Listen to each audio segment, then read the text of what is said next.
প্রথমে তোমাদের একটি ভিডিও দেখাবো, তারপরে ভিডিওটির সবচেয়ে ফানি কমেন্ট গুলি পড়ে শোনাবো। ক্লোথিং ব্র্যান্ডের শুটের আজকের কিন্তু আমাদের দুজনের এটা সেকেন্ড লুক। আর আমি পরে নিয়েছি একটা কট সেট, আর আমারও হোয়াটসঅ্যাপই কিন্তু একটু লেহেঙ্গা টাইপের এটা। বাট খুবই সুন্দর ড্রেস, তোমারটা পুরো পার্টি ওয়্যার টাইপের, আর আমারটাও মেহেন্দি মেহেন্দি ওই অকেশন পারপাস গুলোতে করা যায়। আর সত্যি খুব খুবই সুন্দর ড্রেস গুলো, এতটাই সুন্দর যে মানে ক্যারি করতে খুবই ইজি হচ্ছে। অবশ্যই মেনশন করে দেবে রিয়া যে কাদের কাছ থেকে আমরা এই হ্যাঁ। ড্রেসগুলো নিয়েছি, তোমরা কিন্তু অবশ্যই অর্ডার করতে পারবে। আর তার আগে বলো যে আমাদের দুজনকে আজকে কেমন লাগছে। चलिए शुरू करते हैं।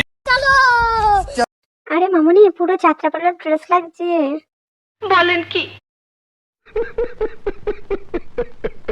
রাকি মনে হয় সায়া ব্লাউজ পরে আছে। डिप्रेशन मैं डिप्रेशन में रहता हूँ हमें। ড্রেসগুলোই দেখেই মনে হচ্ছে ওদের জন্যই তৈরি হয়েছে। ঠিক বলেছো। আমি তো ভাবলাম নিজেরটা সায়া পরে আছে। प्यारी समझ गई।